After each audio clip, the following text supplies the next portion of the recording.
Усім прывітанне яшчэ раз з вами по-ранейшаму Зміцер Лукашук. Працягваем абмяркоўваць падзею Беларусі за яе межамі і працягнем мы абмеркаванне з эканамічным аглядальнікам, аўтарам і вядоўцам праграмы «Оптымум» на канале «Беларусы і рынок» Андрэем Махоўскім. Прывітанне, Андрэй. Вітаю.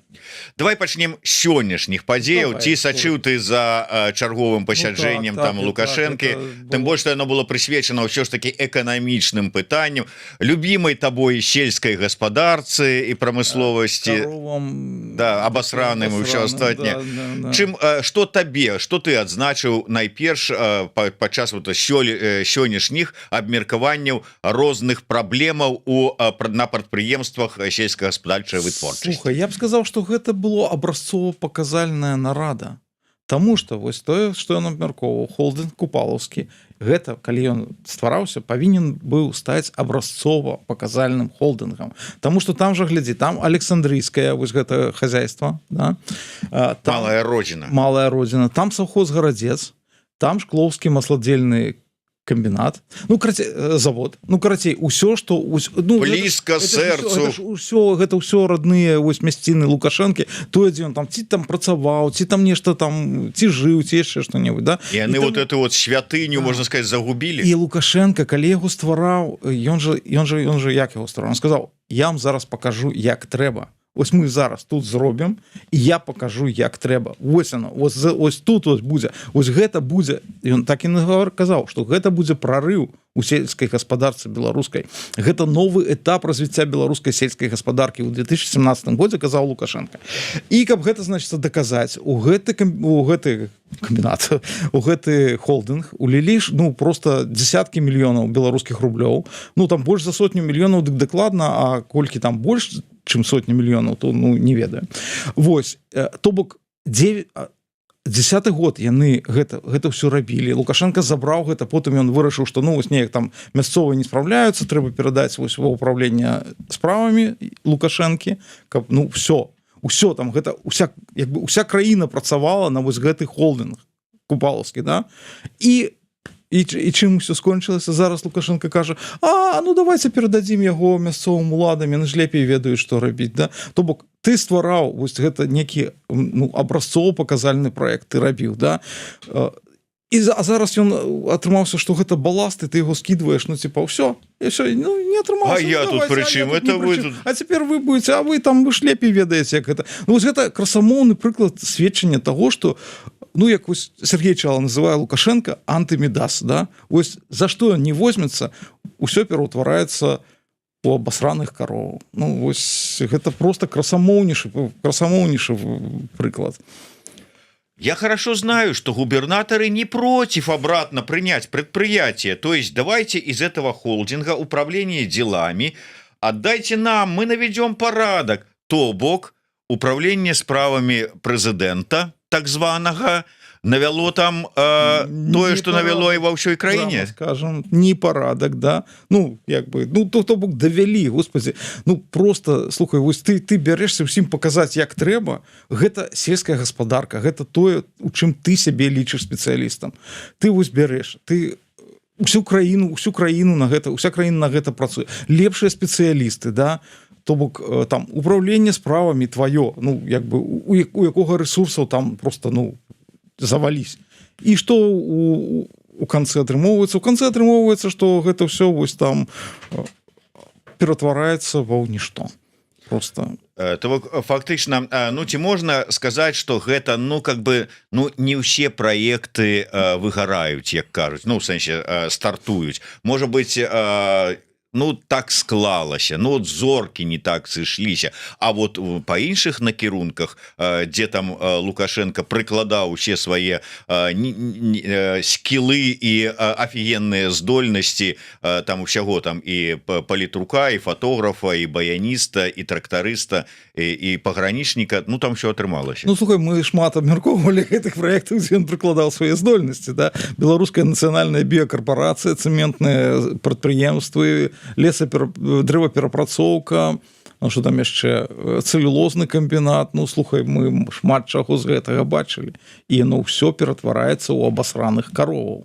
Вось як гэты Купалаўскі холдинг. Памятаеш, напярэдадні першых і адзіных сапраўды больш-менш сумленных выбараў, першых прэзідэнцкіх выбараў у Беларусі, калі дэбатаваў Лукашенко з Кебічам, і калі Кебіч сказаў, вот сказали, вот что там вот з заводамі з беларускімі робіцца, вот Кебіч спытаўся у Лукашенко, вот что вы зробіце з прадпрыемства, это самое, говорит, я их запущу, говорит, как? Я знаю как. Ну, запусціў же ж. Ну, запусціў. Но есть нюанс. Есть нюанс. Запусціў. За 30 гадоў все запусціў. Ну, слухай, нават сельскую гаспадарку запусціў. Ну, то бок, канешне, калі параўноўваць гэта, як было на пачатку 90-х, то, канешне, можна казаць пра поспехі, да? Але вы не параўноўваеце з тым, як было на пачатку 90-х. На пачатку 90-х тут усім было дрэнна. Тут як бы у России было дрэнна, у Польшчы было дрэнна, у Літве, в Украіне. Паўсюль было дрэнна. Вы параўноўваеце, чаго дасягнулі цяпер. І калі вось мы параўнаем, чаго дасягнула сельская гаспадарка, напрыклад, Літвы, і чаго дасягнула сельская гаспадарка Беларусі, то мы бачым, што, ну, мякка кажучы, Лукашенко, ну, не, запусціў. Як абяцаў, так і запусціў. Вось. Да, ну, дзіўныя, канешне, рэчы. Слухай, яшчэ адзін момант, ён как бы у працяг гэтай, як это напішуць на пуле перша, вторая тема разговора.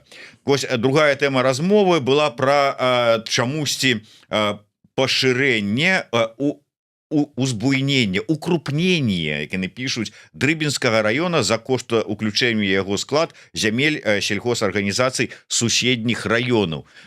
Ты мне можешь патлумачыць сэнс? Ну вот ёсць как бы ўжо падзел, вот навошта пераглядаць межы, таму укрупняць, вот уже укрупнілі одну, Купалаўскі стварылі укрупненне. Не, ну тут крышечку другое все ж таки. Не, ну я разумею, что это другое, ну але... Не, ну тут трэба глядзець на канкрэтны выпадак, магчыма, ну, як бы, магчыма сэнс ёсць насамрэч, тому что, ну, магчыма, ось, ну, напрыклад, да, ось гэтая сельская гаспадарка, яна, ну, чыста лагістычна ёй прасцей там атрымоўваць нейкае там, ну, я не ведаю, працаваць з Дрыбіным, чым з суседнім раёнам, ну, чыста лагістычна, там, калісьці ўключылі, а зараз, вось, ну, яно змянілася, там, я не ведаю, змянілася яго, ну, накіраванасць працы, там, яшчэ што-небудзь, не ведаю, там, ну, можа, там, ад іншага райцэнтра там балота з'явілася і не праедзеш, а у Дрыбін прасцей. Таму, ну, не ведаю, насамрэч тут трэба глядзець просто на, ну, на канкрэтны выпадак і,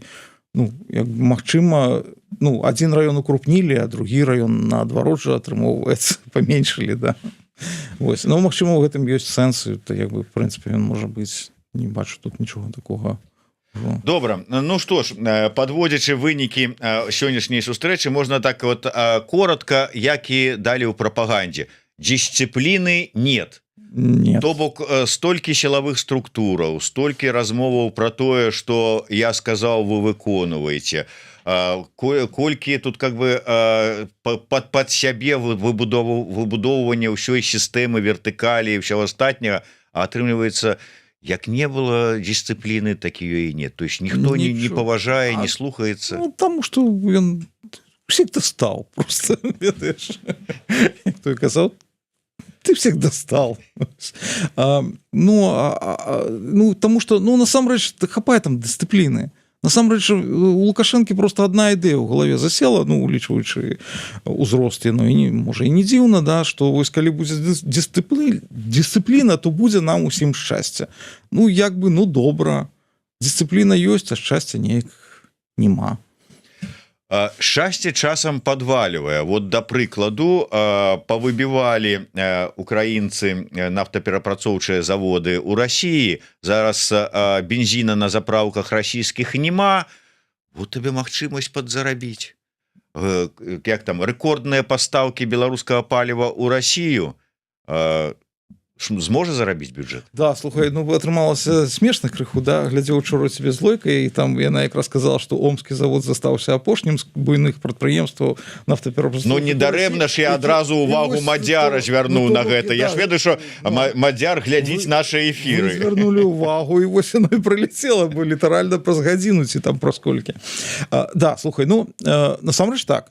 Ну, як бы вось мы не першы раз там абмяркоўваем, як Беларусь пастаўляе, увесь час сказаў, што там Беларусь гэта там вельмі малыя аб'ёмы, пастаўляе ў Расію і не зарабляе. Але зараз яно змянілася. Зараз, па-першае, ну, таму што змяніліся умовы гэтай пастаўкі, і зараз кошты на беларускі бензін растуць на біржы. Яны выраслі ў 1,8 раза з пачатку года, і як бы гэта вельмі шмат.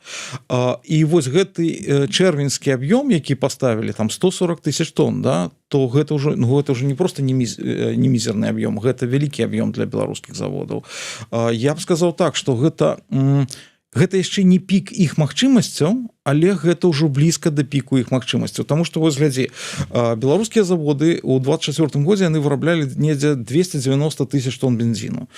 Чыста тэарэтычна яны могуць вырабляць да 340, ну там, окей, 330, да? 100 000 у месяц, ну, у месяц я маю на ўвазе, да? 100 000 у месяц, гэта спажыванне у самой Беларусі. То бок, вось мы берем, да, от там 290 ці 300 аднімаем 100 000, аднімаем яшчэ 140 000, ну і вось мы бачым, што, ну, гэта не пік, да, але гэта, ну, блізка да гэтага піку магчымасць. Але яшчэ ж трэба ўлічваць, што улетку спажыванне бензіну ў самой Беларусі павялічваецца, да, таму а набліжаецца уборачная. А набліжаецца уборачная будзе яшчэ больш. Ну вось такі ускоснае сведчанне, што гэта наблізіліся да піку, да, гэта тое, што транзіт праз Расію ў іншыя краіны, ён знізіўся ў чэрвені якраз на 140 000 тонн. То бок вось тое, што прадавалі праз Расію ў іншыя краіны, гэта пайшло зараз, ну, у Расію, да?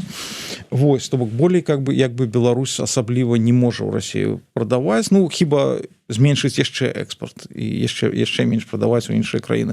А наколькі это выгодна? Таму што вот наколькі я чытаў, ты зараз в прынцыпе про это сказаў, што пераважная большасць гэтага паліва, якое прадавалася за мяжу, яна прадавалася ў іншыя краіны. Ну, відаць, таму што там было выгодна іх прадаваць, туды прадаваць. Зараз яно пайшло ў Расію. То есть зараз выгадней у Расію, ці просто сказалі: так, ты прадаеш нам і не дай Бог. Глядзі, сітуацыя змянілася. Вось яшчэ у мінулым годзе, да, было менавіта так. У Расію было прадаваць вельмі невыгадна беларускі бензін. Абсалютна невыгадна, і Лукашенко адбіваўся ад гэтага ўвесь час як мог.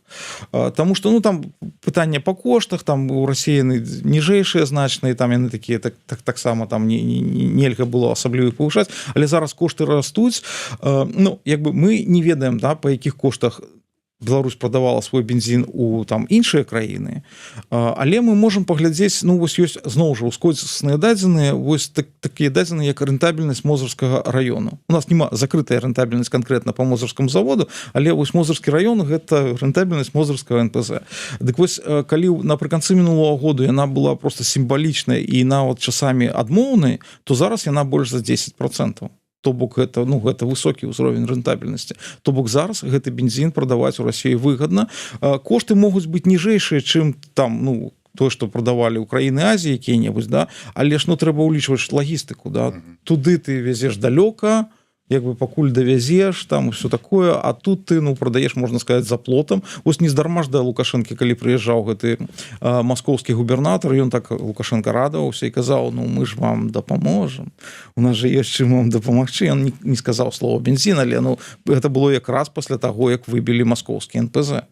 То бок вось, ну, якраз у Москву пастаўляць беларускі бензін, у Москву і Маскоўскую область, ну, гэта вельмі зручна, вельмі выгадна, і насамрэч, ну, як бы відавочна, што Беларусь не закрые вось там увесь дэфіцыт бензіна ў Расіі, але якраз Маскоўскую область, на Маскоўскую область, на Москву там у Беларусі бензіна, ну, в асноўным можа хапіць.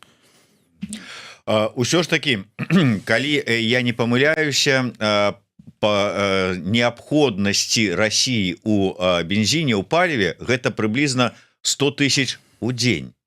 Ну так, але, ну, глядзі, 110 нават тысяч у дзень, нават 110-120 зараз на піке.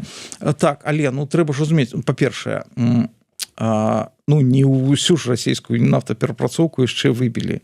Ўсё ж такі расійская нафтаперапрацоўка яшчэ засталася, там выбіта па самых аптымістычных ацэнках, ну, 25% расійскай расійскай вытворчасці бензіну. То бок не хапае чвэрці ад гэтых 110 тысячаў.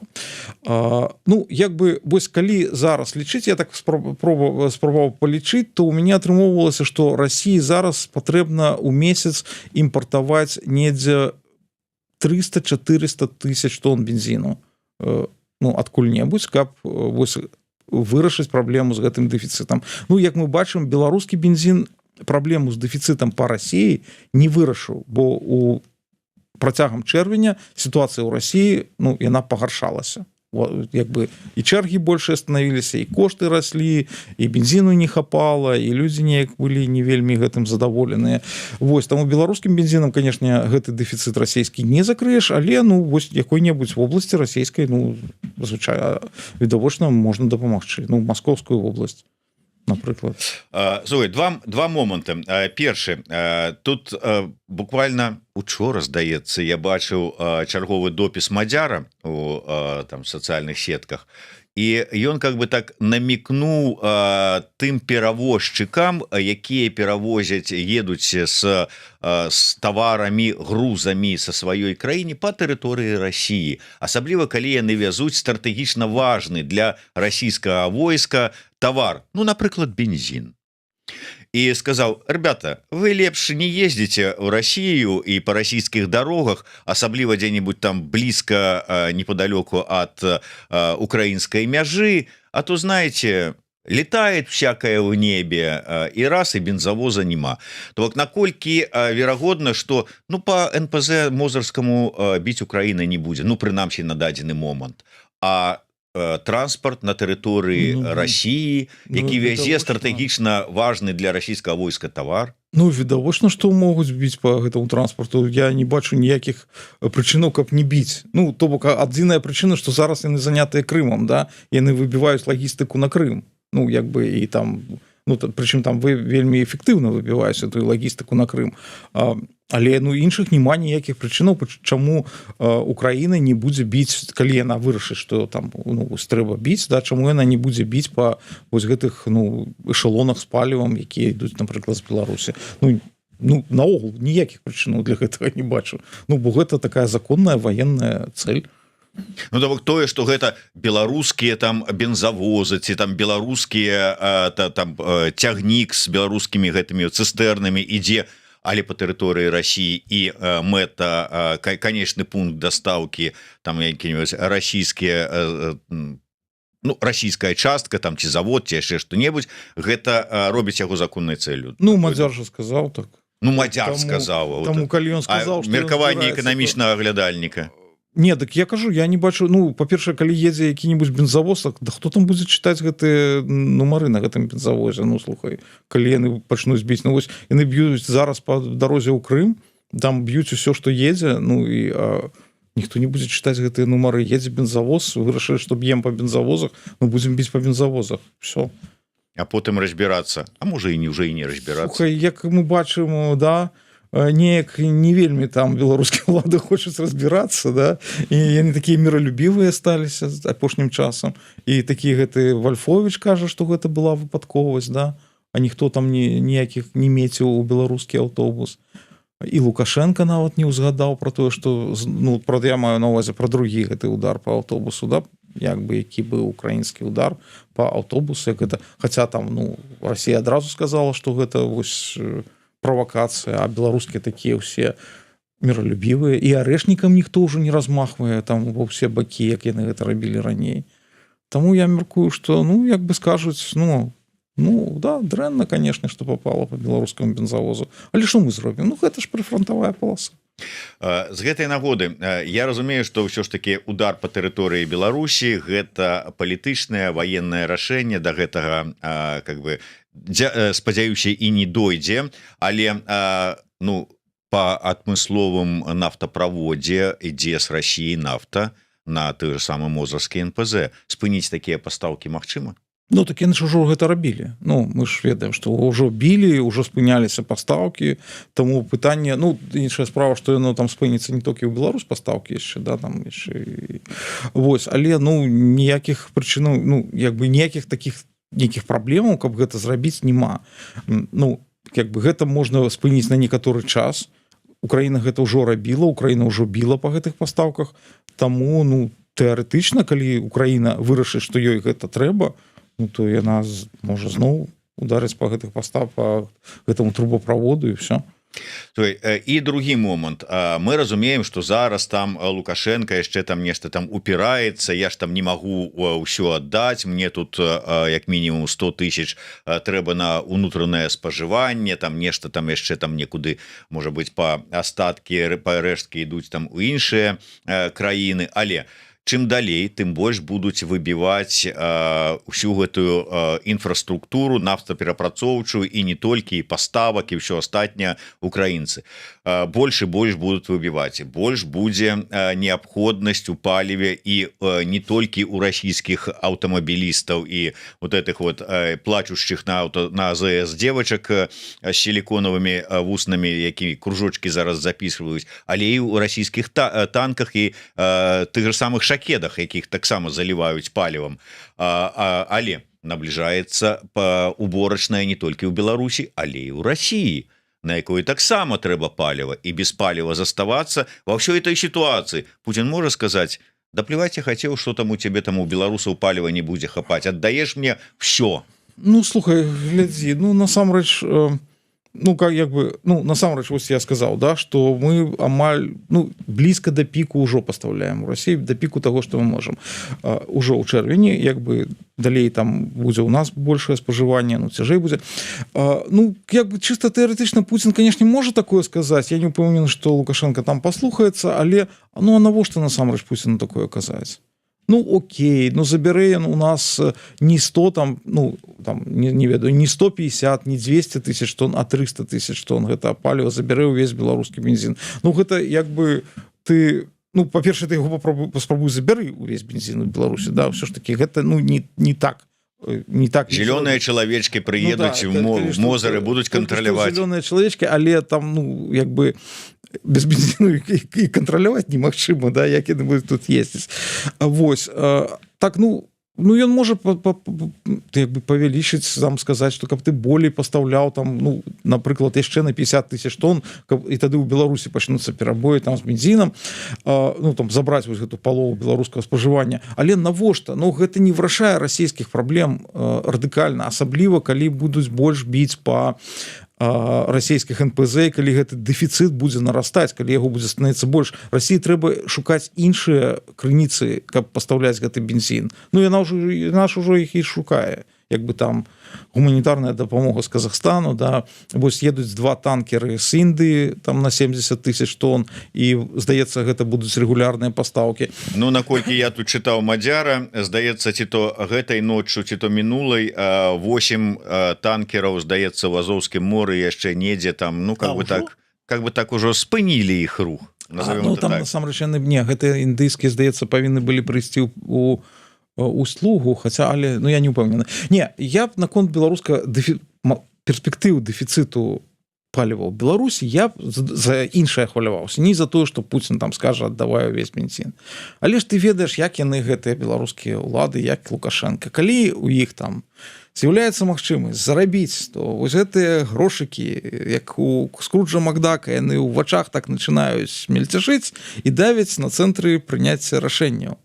І вось як бы тут ёсць рызыка, што можа з бензінам атрымацца як з бульбай калісьці, да? Што яны просто занадта ну захочуць зашмат зарабіць, і вось яны самі гэты дэфіцыт паліва створаць. Я амаль упэўнены, што яны гэтага не зробяць, што здаровага сэнсу ім хопіць, што ўсё ж такі ну як бы гэта бензін, гэта не бульба, кантраляваць прасцей, што не дазволяць яны вывесці, ну не будуць яны прадаваць увесь беларускі бензін, нешта сабе пакінуць, але ну ведаеш, ну гэта як бы ну толькі я спадзяюся на здаровы сэнс.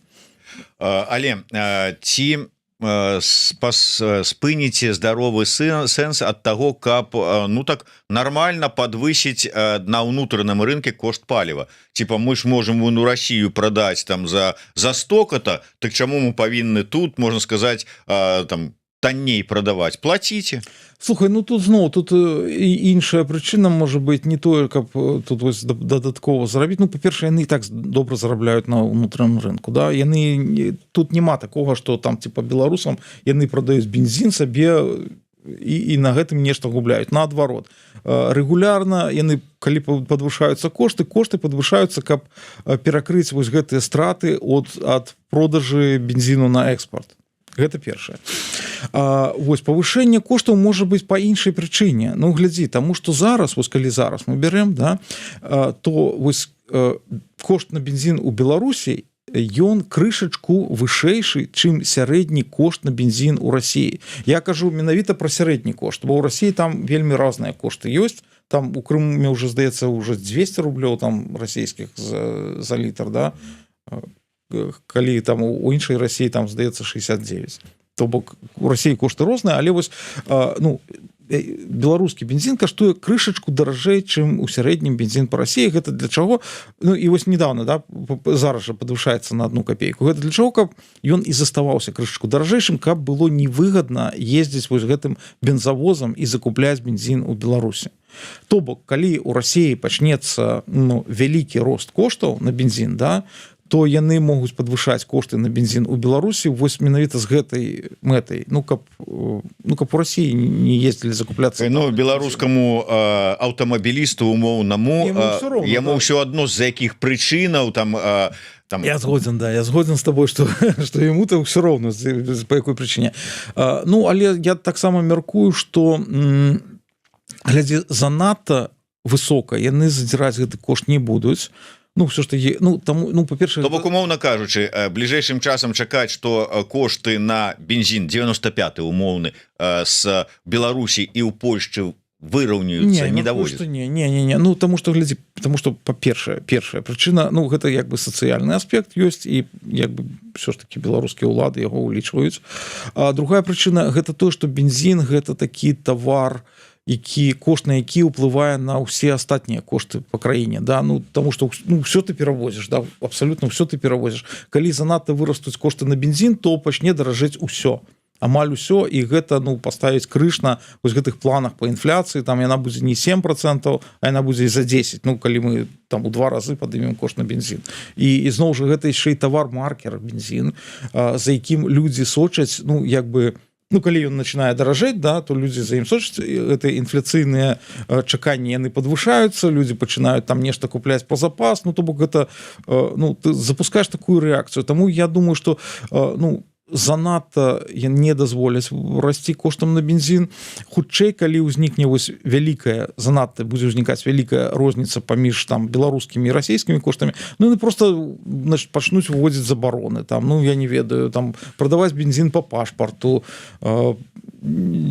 кардоны паставіць на мяжы, каб не ездзілі з гэтым бензінам. Ужо стаяць, але так ужо пачнуць канкрэтна так не пускаць. Слухай, мы ведаем, да, беларускія ўлады придумаюць, як што-нибудь забараніць. Што-нибудь хорошее яны придумаць не могуць, а як што-нибудь забараніць, яны гэта заўсёды у іх фантазія там працуе вельмі добра. Таму што-нибудь такое придумаюць. Можа быць, добра, з палівам можа быць сапраўды такая сітуацыя, паглядзім, чым яна ўсё скончыцца. Чым больш будуць праблемы ў Расіі, тым ўсё ж таки мне падаецца, гэта відавочна, абсалютна. Ціск будзе ўзрастаць, канешне, і калі праблемы ў Расіі будуць, прям там калапс пачнецца, відавочна, што і нас гэта вельмі закране у любым выпадку. Просто я кажу на вот цяперашні момант, і калі яно будзе так больш-менш як цяпер. Здавалася б, хай сабе ў моманце, хаця мне падаецца, што гэты момант можа зацягнуцца, асабліва з улікам того, што вайна не сканчаецца, значыцца удары па углыб Расіі па этой нафтаперапрацоўчай ўсёй этой галіне будзе працягвацца, праблемы з бензінам будуць, глядзі перакінуцца і на Беларусь. Самы момант пераходзіць на электрамабілі. А я читаю зараз статыстыку, што фактычна продаж электрамабіляў у Беларусі знізіўся, прычым на рэкордную стаўку знізіўся, а новыя электрамабілі увогуле не купляюцца. То бок што это, не ловяць момант беларусы ці што? Слухай, ну цікава, ну магчыма гэта звязана з банкаўскім крэдытаваннем, там просто умовы по крэдытам змяніліся і як бы яно стало ну не так выгодна як было раней. Да. Таму што там былі ж там вельмі льготныя крэдыты менавіта на электрамабілі, іх выдавалі, таму што ну у нас жа электрычнасці шмат, нам жа трэба куды-небудзь здзяваць, да? І вось была праграма, амаль адмысловая праграма, здаецца, у Беларусбанку, ну я не памятаю дакладна дзе, каб вось крэдытаванне электрамабіляў пад некую вельмі выгодную ставку. То бок гэта магчыма хутчэй за ўсё звязана з тым, што умовы крэдытавання змяніліся, ну то бок як праграма скончылася і ўсё. Добра, вот дарэчы, калі ўжо пра крэдыты, то мы так паступова пераходзім да банкаўскай сферы і праз Расію, дакладней праз расійскі рубель. Што там ужо за такое здарылася з расійскім рублём, чаму ён уже пракажоным нейкі стаў, што беларускія банкі не хочуць не мець справы з расійскім рублём? Гэта ён тоне? Он утонул. Ну і пакуль што не, ну але ну набліжае. Адмоўнае ўсплыцце. Адмоўнае ўсплыцце, будзем спадзявацца. Не, ну там просто все адбываецца насамрэч.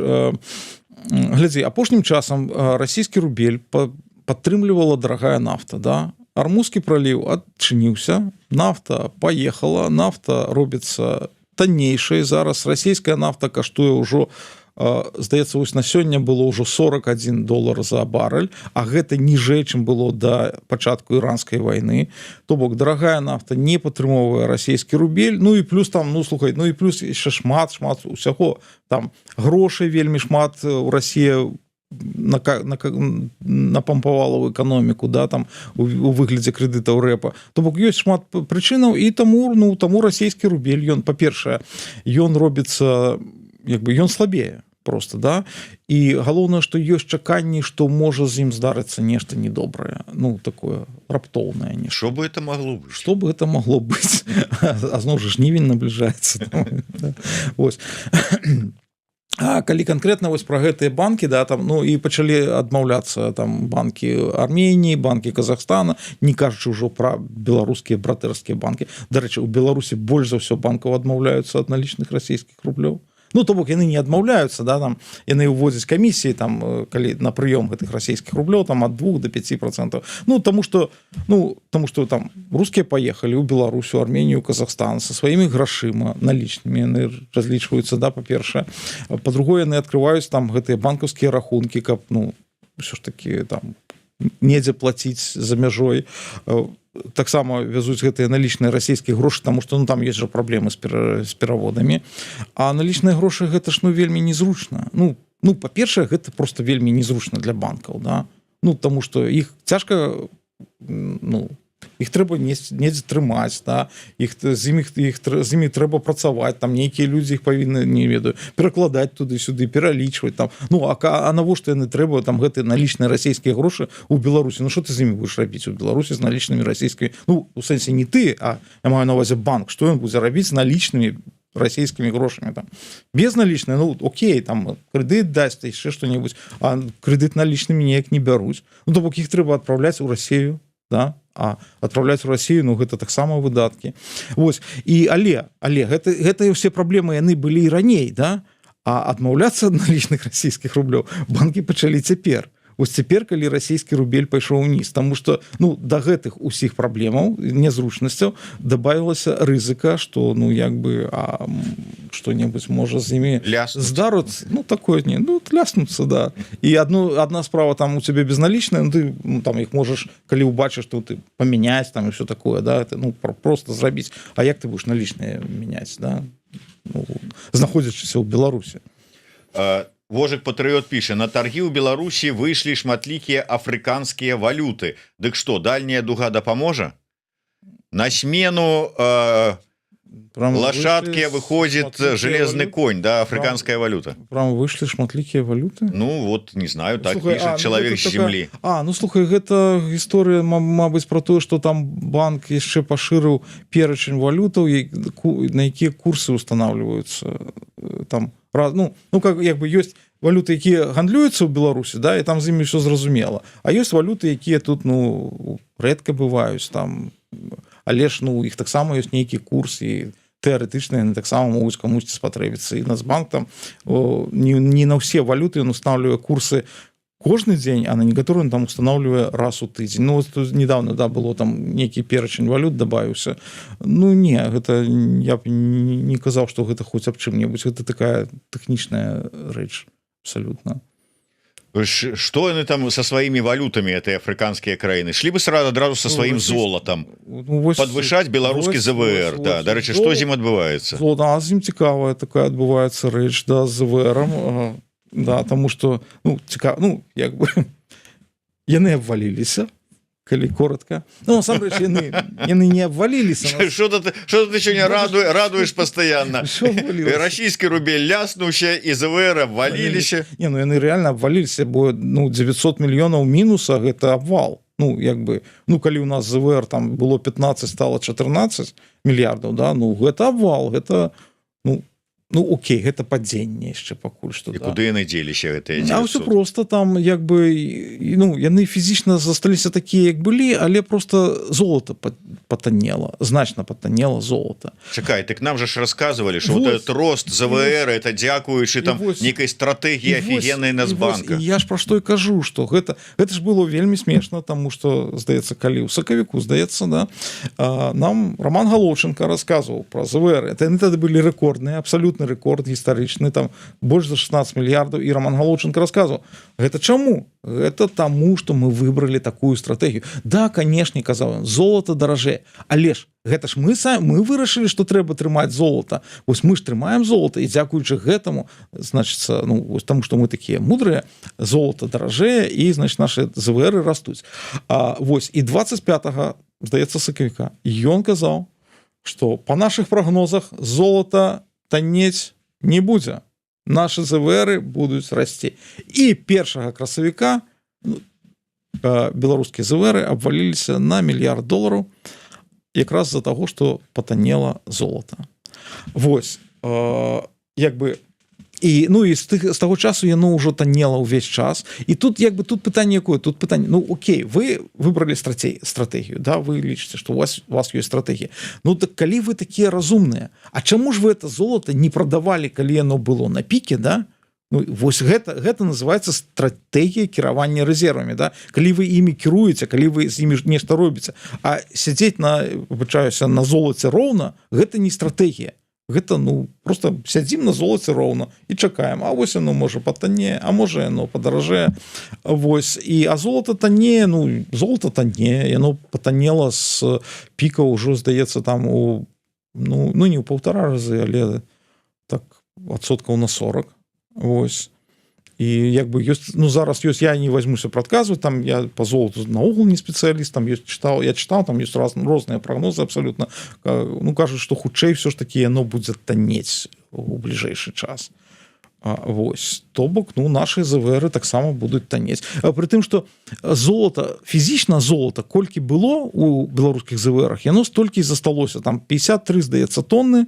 Вось, як гэта было 53 тонны там у якім-небудзь 20-м годзе, так і зараз гэта 53 тонны. То бок, яны нічога не робяць, реально. Вось яны расказваюць пра стратэгіі, вось як Лукашенко расказвае пра свае сельскагаспадарчыя стратэгіі у Купалаўскім, да? Што вось зараз я вам покажу, як трэба. Вось яны тоже расказваюць, я вам зараз покажу, як трэба кіраваць рэзервамі, а насамрэч яны просто нічога не робяць, яны просто глядзяць, ну, вось, там, як золото то падаражэла, то патаннела. Слухай, цікавы каментар ад глядачкі пад нікам Панначка. Праектныя інстытуты на прастоях, няма заказаў, будоўля спыняецца. Чуў што-небудзь пра это? Ну, слухай, не могу сказаць, значит, глядзі, ну, у нас так, у нас ёсць зніжэнне аб'ёмаў будоўлі, ну, у цэлым, але ну, слухай, ну, насамрэч не ведаю, але яно, ну, не такое катастрафічна. Ну, людзі бывае перабольшваюць, ведаеш, там адзін там інстытут прастойвае, а ну, ўжо пішуць, што ўсё все стаяць там. Вось яно не такое катастрафічнае, і наадварот, ну, зараз аб'ёмы будаўніцтва яны растуць, таму што інвестыцыі зараз, ну, дзяржаўныя інвестыцыі ў эканоміку яны растуць, павялічваюцца, ну, таму што як бы трэба накачваць гэты рост, каб ён быў, каб планы выканаць. Вось таму гэтыя інвестыцыі падрастаюць, таму будаўніцтва крыху яно таксама расце. Таму ну не ведаю, ну магчыма нейкая канкрэтная сітуацыя. Добра, давай тады на завяршэнне да нашай любімай тэмы. Що ж таки, калі ты ўжо сказаў, парадаваў тут нас, што расійскі рубель набліжаецца да адмоўнага ўсплыцця канчатковага. Не, ну так канчаткова так не будзе, ну слухай. Ну памарыць там можна, ну в канце концов. А мы заўсёды казалі, што ну вот ўсё ж таки пра курс долара трэба гаварыць, звяртаючы увагу на курс расійскага рубля і гэтак далей, гэтак далей. Калі сыходзіць з гэтага, то што чакае курс долара? У Беларусі ты маеш? Ну, конечно. Да. Ну, слухай, ну мы бачым, што курс долара пачаў расці ў Беларусі, да, і ну як бы і гледзячы на то, што адбываецца з расійскім рублём, курс долара будзе і ў Беларусі расці. Вось наколькі это штучная справа і наколькі яна можа быць рэгуляваная? Не, глядзі, гэта абсалютна не штучная справа. Вось што ў Беларусі? У Беларусі амаль нічога не засталося рыначнага, ну акрамя камароўкі, да. Але вось курс беларускага рубля ён рыначны.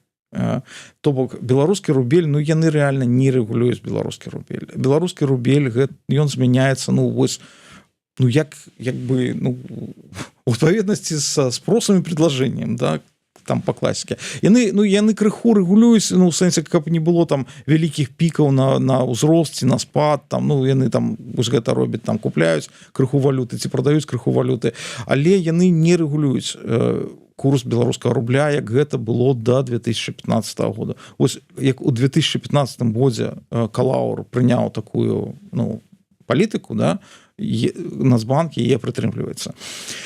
Ёсць іншае пытанне, зараз ужо не Калаур, не стары гэты пул кіраўніцтва Нацбанка. Ёсць іншае пытанне, што ну як бы шчыра кажучы, зараз не было ніякай неабходнасці як неяк кантраляваць гэты беларускі рубель, да. Ну таму што ну слухай, там некалькі адсоткаў у дзень, нават калі там падрастае курс, ну гэта не тое, каб там ты ўліваў нейкія там вялікія грошы і яго стрымліваў, да, там гэта толькі Пракаповіч рабіў, які у якога быў самы стабільны ў свеце курс нацыянальнай валюты, да.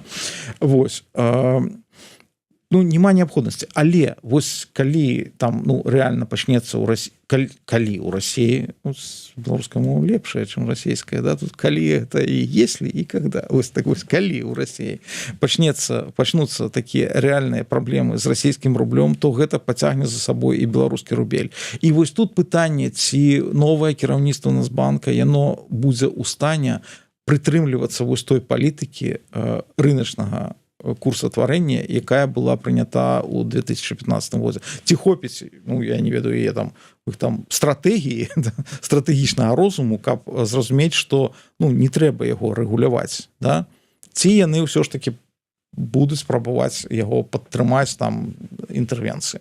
Вось гэта як бы пытанне, гэта ну здаецца мне досыць важнае пытанне, таму што ну калі хопіць розуму, да, то ну нічога такого страшнага не адбудзецца. Ну будзе там дэвальвавацца беларускі рубль к долару, ну окей, затое ён там ну к рублю не будзе, да, там па карзіне застанецца як было. А вось калі яны будуць спрабаваць штучна яго утрымліваць, ну то гэта тады, конечно, там могуць быць самыя розныя разнастайныя праблемы. Дякую вялікі. На сёння развітваемся с нашим гостем, эканамічным аглядальнікам і палітычным таксама. Па Фрейду абгаварыўся, тому что сапраўды закраналі не толькі эканамічныя, але палітычныя пытанні, да і эканоміка звязаная з палітыкай наадварот. Аўтар і вядоўца праграмы «Оптымум» на канале «Беларусы і рынок» Андрей Махоўскі. Подписывайтесь все на канал «Оптымум», ставьте свои подобайки, натискайте на звоночек. То же самое раю рабіць і дачыненні да YouTube канала Еврорада. До сустрэчы. Жыве Беларусь. Жыве Беларусь. Всего доброго.